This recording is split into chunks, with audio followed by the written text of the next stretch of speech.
Welcome to Monster Monday. Moving on in the Resident Evil franchise, we've got Resident Evil Apocalypse. It's a cool slipcover. And this one takes place directly after the first, as you would hope, since it left off on a cliffhanger. Alice is out there. She's got a shotgun. She's got a shaved head. She's got a shaved vagina. She's ready to shoot zombies. Kick ass. Alright, so the beginning of this show's pre-outbreak for a little bit. And then we get the swarm and everything. All of that is, I don't know, the way that this portrays the zombie virus spreading. Because we got to remember that Resident Evil, first and foremost, in my opinion, when it originally came out, it is a survival horror game. It is a survival horror story. Right? So to me, the franchise should always be horror first, and then any kind of action. The games don't really get action-y until the fourth is really where you start packing on like the action. The third definitely has a good amount, but like the fourth is like it starts to really get action. By the time you get to 6, it's just straight action. And it's definitely, and then once they go too far, then you get to 7, and 7 is just like all horror, right? So they kind of trying to rebalance out the scales. But I think where Resident Evil is at its best, for me personally, is like Resident Evil 2. That area where it's like real horror with, combat. But it's all about atmosphere and scares first. And this movie, already, just second film, it's already way more action with a lot of horror elements. But it never feels like a horror movie. No, it feels like an much action movie with horror stuff. Yes, I agree. I liked this movie though overall. Like, I mean, I do think that I would have liked it more if the horror was a little bit more prominent. Yeah. But I still enjoyed it, and I do like, because I haven't seen anything except, like, I saw the first one when I was younger, so I haven't seen any of these other movies. Yeah. So I didn't really know what was going to happen. But I like the setup. Like, I like seeing even though it's only a little bit of what happens, like, pre-outbreak, I thought that stuff was cool. And I like the new characters that we get in this as well. Yeah. So, yeah. So this movie incorporates a lot of elements of Resident Evil 3. We get Jill Valentine, we get Carlos, we get Nemesis, right? So we get the 3 main characters of Resident Evil 3. And the focus is very heavy on Nemesis, right? He's the Nemesis of the movie, until he's not. And I will say, like, there are cool things for sure when it comes to like Easter eggs and whatnot, because Jill, even though it's not functional, even though it doesn't make any sense in reality, Jill is wearing like a video game accurate outfit. And Jill to me is the sexiest character in the Resident Evil franchise. And part of her character is her attractive qualities, like her sexuality. They don't put her in those kinds of outfits and everything for nothing. And it's games like this though that kind of give people a false idea of what video game characters are meant to look like, because it is characters like Jill that have these like incels online who are like, why isn't Abby prettier? Oh, sure. You know. Well, I think you made a really good point. Like, whenever you see her in this film, like how impractical of an outfit that is, and how like no police officer would ever be wearing that. Yes. So, I mean, yeah, it's entirely designed for, people who are attracted to women, mostly men, to just kind of ogle at her as the character, and it's fine. Like, I don't really have a problem with that per se, but like, it's a flashy movie. It works, I think, in the movie because it is very reality adjacent. Like, nothing feels real in this. It feels like a video game movie for sure. Yes. So I'm fine with it. But if this was like a serious like zombie film, and she was wearing that, it's so impractical even in a zombie film too. Of course, like you don't want to expose any of your body if you can help it. But she's definitely designed to be a really attractive character. And I mean, I haven't played the games, and I really didn't get to watch you play any of them either. So I'm not super familiar with any of the characters, but I like her fine in this. I would definitely be interested to see what she's like in the games, because I think in this she's kind of just like... She's a stock archetype. Yeah, she's very caricature, like just the tough, like badass, beautiful girl. Yeah. Who can do things that you're just like, whoa, she can shoot guns and she's got boobs. Right, very much. So I definitely like Mia much more. Because Mia's like more interesting to me, with her superhuman abilities. So yeah. Yeah. I mean, yeah. Alice is definitely. Or sorry, yeah. It's okay. Alice. Mila Jovovich. Yeah, I don't know. I was calling her Mia because of something else. That's fine. I don't know. Alice is superhuman, right? Alice is a superhero. Yeah. Realistically, like when you put her in this franchise, like Jill says, I'm good, but I'm not that good. Yeah. Right? Like even characters like Jill Valentine and Carlos and all these guys who are doing things that are more ridiculous and like Fast and the Furious-esque. Then you have Alice, who's like coming in and is like freaking Superman. Yeah. And it's like, whoa, we're in a ridiculous world and you're even more ridiculous. Right? And as far as Alice's character, the way Mila plays her, she's definitely like that like reluctant hero who doesn't really understand or want her abilities or anything, and always seems like this is a burden to her and she's just doing it because that's what's right. And I don't know, her character throughout the two films we've watched now is very one note.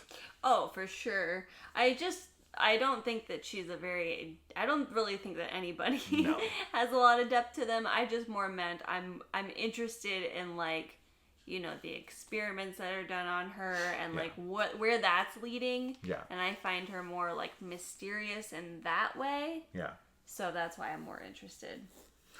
Yeah, but I mean, yeah, she's very one note. Like this franchise isn't going to do anything like that in the future. Like this franchise is as shallow as they get. This is all about flash and pizzazz and beautiful women who can kick ass and look hot doing it. That right there in a nutshell is the franchise. Like people spraying a lot of bullets as they run in slow motion, monsters who look the way they do, whether it's good or bad, the CGI or the practicals, because Nemesis looks really good. Yeah, I like he's bulky as hell. He's like scary, right? Like always smiling, like you said. Right. Yeah. So you got that, and then you've got some cool ones coming up in later films that kind of look like out of Silent Hill or something. But the franchise is like as surface level as humanly possible. Yeah. No character has any kind of depth. This is pure, like if there was ever popcorn movies, like mindless, pretty movies. This is it. Yeah. This is it. There is nothing going on here deeper than what you're being told. Mm-hmm. You don't ever have to think about anything. You just gotta look. You got it. The hot people are the good guys. Mm-hmm. The not so hot people are the bad guys, and the ugly monster guys are the bad guys. Right? Like that's it. Yeah. Know that the pretty people need to shoot the uglier people, and if they do, it's a good thing. I mean, you don't even have to speak English. You don't have to do anything to watch these movies. There's nothing going on a level. But I will say, I don't really remember what his name was, but the black guy in this, he was funny. He had some really fun lines. He was really funny. Yeah, he's a good comedic relief, and I don't know if he makes it into the third film or not. He survives, right? When the helicopter goes down. Yeah. No, wait, maybe he doesn't. Oh wait. Because remember they come to pick Alice up at the end of the movie. Yeah. And it's Carlos. No, he survives. Yeah, that's him. He's with him. He's there, yeah. He is with him. Yeah. Okay, cool. Yeah. Yeah. So I hope he's in the third one. I can't remember any of the movies past this. I remember the next one is like in the desert, and like the whole world has like died, and they go to like Vegas. Oh. I remember Extinction, if I remember correctly, and then Afterlife, then Retribution, then the final chapter. I think I've seen them all. Retribution's the only one I'm not 100% on if I've seen. Mm-hmm. But I definitely saw all the rest of them. And as I said, they're all pretty straightforward to say the end. Yeah, the least. All right. So, and then, yeah, our introduction to Carlos, who I don't think is ever mentioned by name. He only is mentioned by his last name, which is written on the back of his shirt, but I don't think anyone ever says Carlos. I don't remember. It is odd to me that they made Jill look super video game accurate, and then Carlos, they totally changed the look of, especially his hair. He has this really short hair, and in the game he has like long, textured hair, and I don't know, I guess the actor was like, no way. And I would, maybe they probably tested it. Maybe, right? yeah, and it just didn't look good at all. And they're like, nah, we can't do But that. he wears that kind of hair in The Mummy. Oh, sure, yeah. And he looks great with it. Yeah, it's a good point. You're absolutely right. He looks wonderful with it. So what the hell? I don't know. Maybe he's like, I don't want to look like the Mummy dude again. Maybe, yeah. Yeah. I don't know. It's weird. Yeah, that is weird. I just realized that. He has a very similar, not exactly the same, but if you, like, he has long hair in that, it's like kind of his face and everything, yeah. Yeah.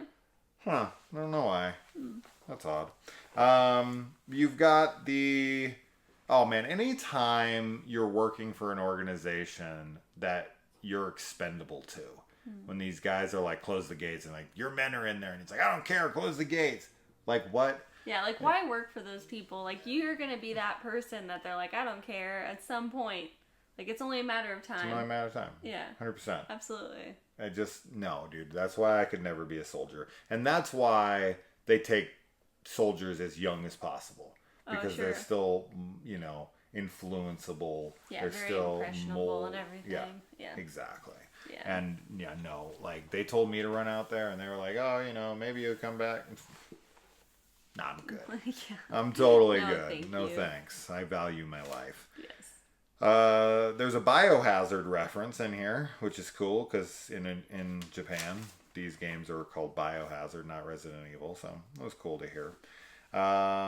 And of course, the like priest keeping his sister alive and feeding her dudes and all that stuff, and then it ends up turning on him and getting him killed.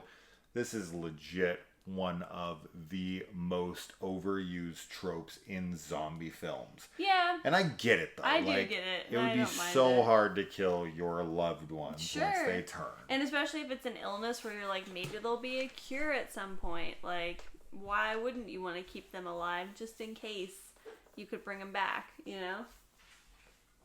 Oh, I'm completely in agreement on that one for sure, because you never know. I mean, look at the South Park episode when they eat the bad, or when I shouldn't say eat, when Kenny's body is embalmed with the Worcestershire sauce, and they finally call the hotline on it, and the lady's like, you know, whatever you do, don't start decapitating zombies right and left. And they're like, oops, because there's like a cure for it. And then they save everyone who wasn't killed. And now these people all have to deal with the fact that they, you know, if they wouldn't have killed these people, they kind of got turned back. Yeah. So yeah, you definitely want to hold out. You want to tie them up and try to see if there's a cure. But if they don't have a heartbeat, if they're dead, yeah, then it's time to kill them. Absolutely. But if it's like the rage virus or something, and they still have a heartbeat and they're still alive, then it's possible. But if their skin starts to fall off and like it's over. It's time to put them down, right?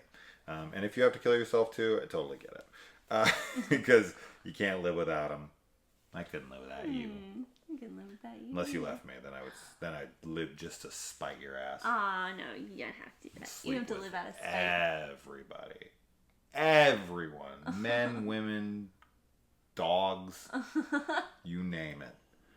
The motorcycle through the window with Alice is like so friggin' ridiculous. It's so dramatic.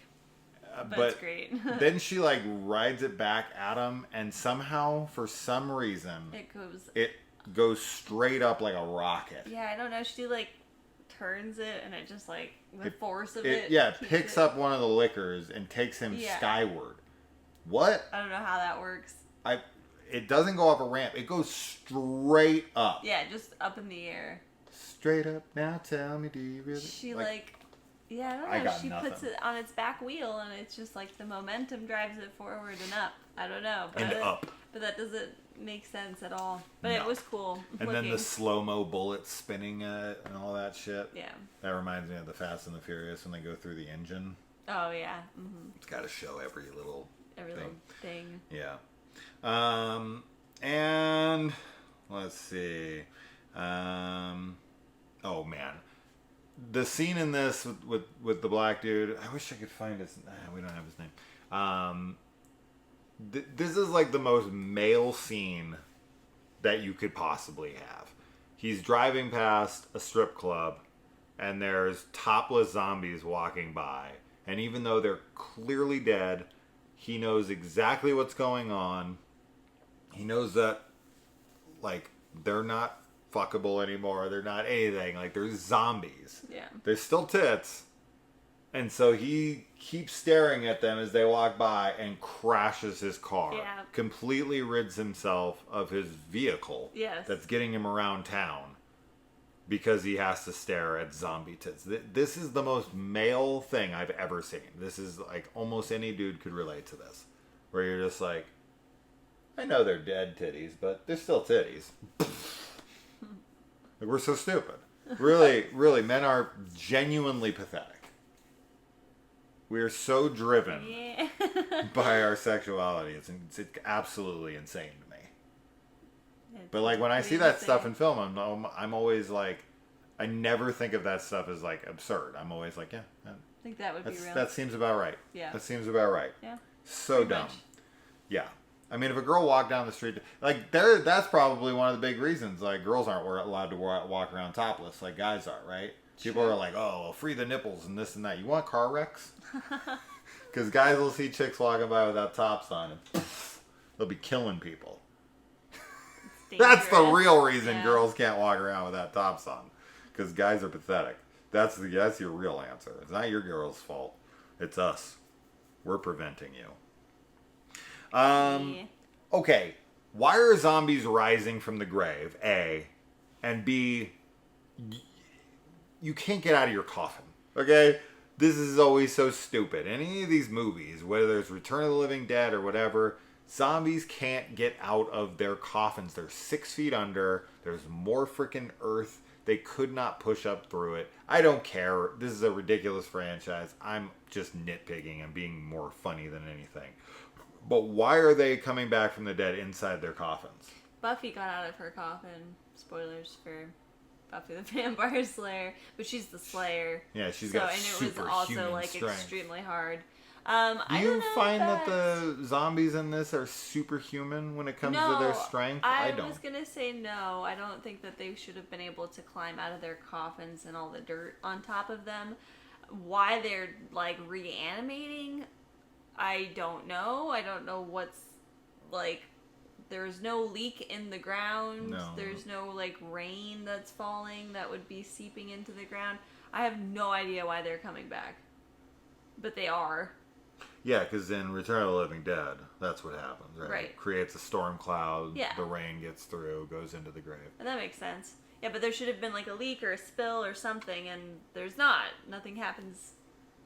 Yeah, I couldn't figure out why. It should all be spread by like the virus and like live people biting each other. And conveniently, they all come out of the grave at the exact same time, coordinated, freaking... They're like, wait, stop, slow down. Synchronized swimming. You're climbing too fast. You're crawling too fast. I gotta catch up. Synchronized zombieing. Yeah. And, even though the zombie thing's been going on for hours outside, they just so happen to walk through the graveyard exactly at the moment that all of them decide to pop up at once. Yeah. Because they heard something. Yes. No one else went through a graveyard. And then they're like, listen, wait, guys. Just wait and listen. But you don't want to hear them. Yeah, you gotta wait because you're gonna expose the truth. Expose that we're down here. Yeah, you gotta wait. They're patient zombies. Yes. Nemesis is so ridiculous. Not only is this massive figure, but he's also got a rocket launcher on one arm and a freaking minigun on the other with 5,000 rounds. He's super He's the crazy. most OP boss ever. Very, very video game character. Yes. Like, it looks like a boss, obviously, that you would just fight. Yeah. And be so upset because you keep dying. Not only does Alice have superpowers, she's also got plot armor like I've never seen. So she jumps down a garbage chute, lands in a plastic garbage bin, and then flips it over sideways as a rocket hits the ground right next to her. But she's okay. And she's totally fine. Of course. This is Indiana Jones and the Kingdom of the Crystal Skull nuke the fridge level of stupidity.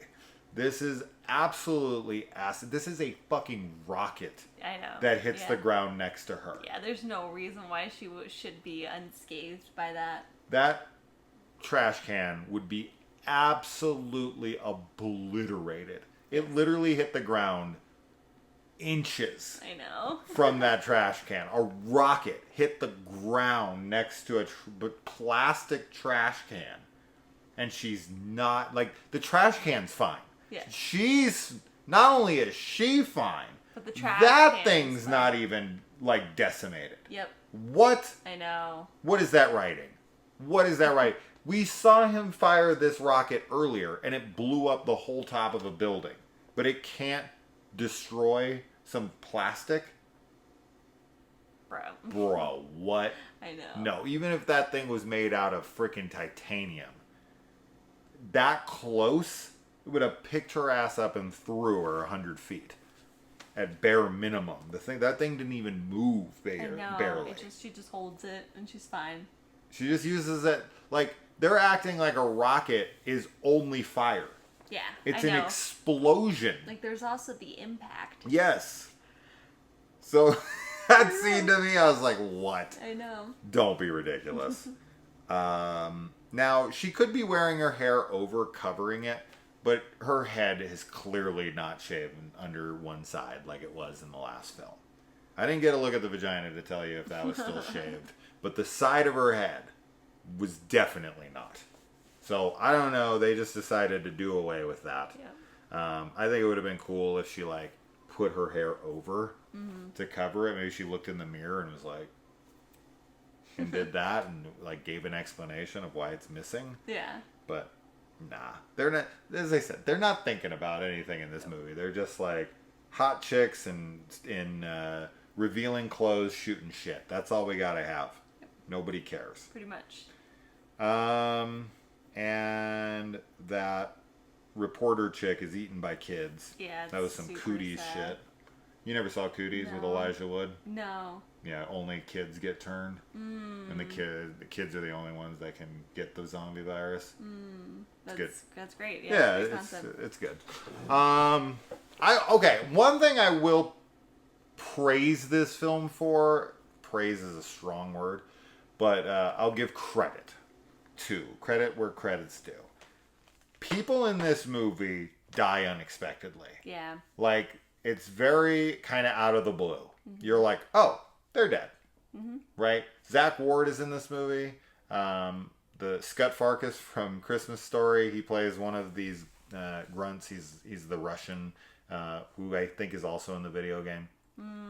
But he just he's like, you go, I got this, bitch. And then just dies. Yeah, he dies. Like 2 seconds later, I was like, you don't got this, bitch. No. You don't got it. him. Don't blink. Because you don't got this bitch. You don't got him. You see, because he was in a movie called Don't Blink. You see? Yeah. Yeah, got it. Don't blink or you'd miss him. Because he dies quick. And also the reporter just gets mauled by the kids, and it's like, oh, she's just dead. Okay, she's gone. She's moving on. Yeah, yep. I like that. Me too. The doctor. Oh sure, he of just gets the Red shot. Queen. Yeah. He just gets shot, and you're like, oh, he's dead. Okay, that's that. Jared Harris, by the way, phenomenal actor, and we do mention Chernobyl in this because they say it's like a level of Chernobyl, and obviously he was the star of the Chernobyl miniseries, which is arguably one of the greatest shows ever made. Yeah, I like that the explanation for why the T-virus was created was because his daughter was sick. Yes, I did and he's trying to make her stronger so she can survive her illnesses. And because of his love for his daughter, which of course is that is pretty similar to the games. But regardless, I like that that's where they go with this one. Yeah. Right. I liked that as well. Mm-hmm. Yeah.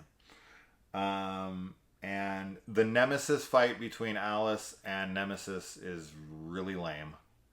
The way it's shot, I hate fast cut, close up action where so you can't see. Yeah, it's hard to follow. You're just like who's hitting who? Yeah, I guess they're hitting each other. Yeah, it's too fast and too furious. Too furious. Yep. We are watching all the Fast and the Furious movies right now in preparation for Fast X Part 1 of 3. Yep. If Dom has anything to say about it. Anyway, we were going to cover them on the channel, but we didn't think anyone was going to care. So I took notes for a couple of them, and then I was like, never mind. I just want to watch them, just having fun. And I think like 99% of our audience would be like, nah. Yeah, probably. But you guys are missing out. Okay, you don't know nothing about family. No, you don't. And then Nemesis does a turn, good guy flip when she gets through to Eric, Matt. Sorry, Matt. Mm-hmm. Eric is the actor's name, Eric Mobius. When she gets through to Matt, he finally comes in and helps her out. Mm-hmm. He does the Dawn of the Dead scene where she's like shooting at him, and then he comes in and he knocks her weapon out of the way and blows it out of the sky, and it does the twofer, kind of like in Mandalorian season 2, when Boba Fett does the rocket and it shoots the one and then the other one crashes into the other one. Yeah. And it was good stuff. He was like totally by accident, but he's like, I'll take it. Yeah, 2 for 1. Twofer. And then he's hit by a helicopter. Yes. He's having a rough day. Yeah. Okay, one thing I definitely do not like about this franchise at all through these 2 films so far, and I don't think it's going to get any better in the future because it is more action-centric, and for something like this, it would be so... Because this is the kind of film where this would exponentially help gore. The gore in this is non-existent. It does not exist. Yeah. They just shoot things and they fall down. There's Just dead. nothing to it at all. If they were shooting zombies and their heads were blowing up and their arms were blowing off, and when they bit them and ripped them apart, it was like Day of the Dead Sure, shit. yeah, I want to see the That would zombies help tearing into them. this so much. Yeah, absolutely. There's not any gore, and it's a shame because this is the franchise that I feel like they could get away with it. They're trying to appeal to a mass audience. Yeah.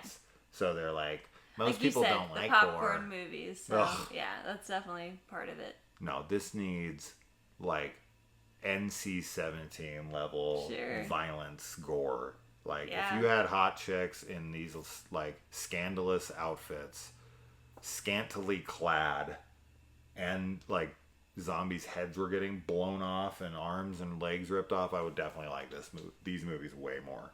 Mm-hmm. But the lack of gore and the action being so silly, it just does not help the film. And that's a shame. That's a damn shame. But, you know, they were going for the biggest return. And unfortunately, most people don't like gore. And that sucks.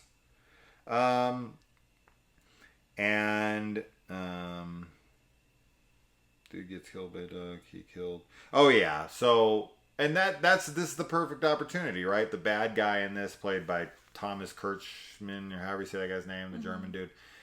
He shoots the doc, then the doc comes back from the dead, and he's, of course, the one who takes him down, you know, justice, poetic justice kind of stuff. And that's that moment, right? That's the Day of the Dead moment. Sure, where you could Choke on him! Yeah. And he's getting ripped apart from the freaking seams. Yeah, absolutely. That would have been a wonderful time to show. I mean, Yeah. there's multiple throughout the movie that you could show the gore, but that scene especially because of the like Because of the emotional weight. catharsis. Yeah. Absolutely. So shame that didn't happen. And then the tape of the journalist gets out, and it seems like Umbrella's gonna get exposed for a minute, but then I guess they live in the modern days, because all of a sudden it's fake news. Yeah, I know. I thought that Right? was because they even talked about like, oh, there's gonna be a cover up, like we need to get the truth out there, but it's like they cover it up anyway. Yeah, they blame it on Carlos and Jill and Yes. say it was perpetrated by them, and like Umbrella is really the victims here, and Right. like So- that scene is too close to reality. I know. I was like, oh, so this is reality like now. that's what they would do. This is exactly what happens. They're Yeah. like, no, bro, we're the victims. The Because, multi-billion-dollar corporation. We never did anything wrong. We never do anything wrong. It's those, it's those like poor people and stuff. Yeah, they suck. They're always bringing us down. Yeah. And then we see Mila's boobs. I wrote that down because that was absolutely necessary. All I wrote was boobies. That's it. You like that note, babe? It's a lot to talk about there. This is where she gets an even bigger upgrade. Yes. And she becomes even more ridiculously overpowered. Yes. Her memory's wiped. But is it? So they do like a double flip here. Yes. Right? Where it's like they bring her out of like her back to tank. Whatever the fuck it is. Basically, yeah. And they're like, her memory's wiped. And then she like looks up at him like, my memory is not wiped. And then they let her go. And then the doctor's like, she Yeah. thought we tried to wipe her memory, but we only made her think we tried to wipe her Yeah. memory, and we're actually activating Alice. Yes. Yeah. Right. Yep. So, I'm very interested in that setup for the next movie. yeah, and the boobs are the better part, though.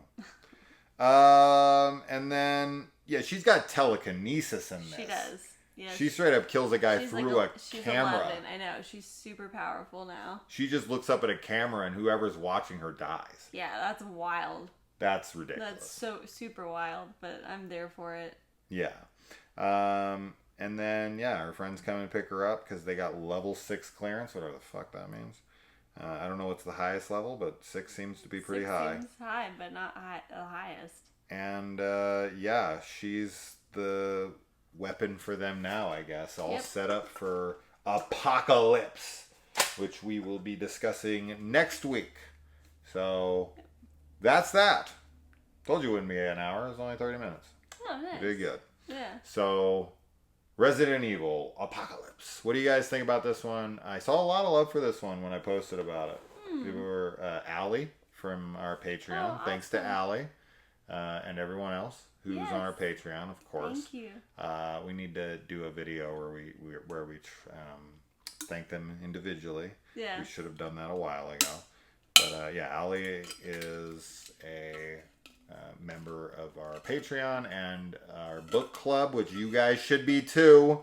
Everybody should be on our Patreon or a member and join us for our live stream hangouts and our book club that we do every month. Fun times. You guys are missing out.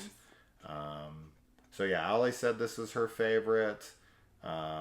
Chris Snyder from the Saw podcast that we did the Nightmare on Elm Street 2 video with.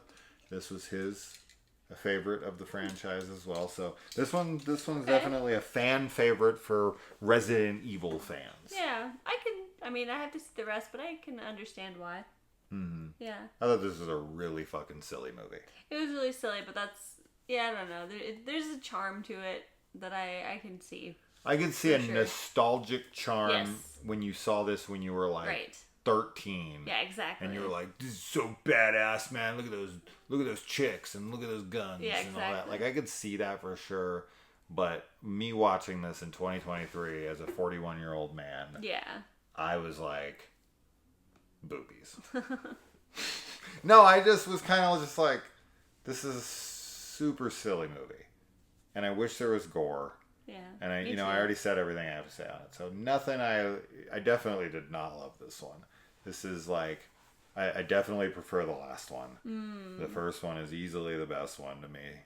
But we'll see on our rewatches. For me, rewatches, you'll first time. But I remember not liking the next one much. So we'll see how that one fares. I do think. Oh, I won't say anything. Never mind. All right. I don't want to say spoilers there. All right, guys. Until next week.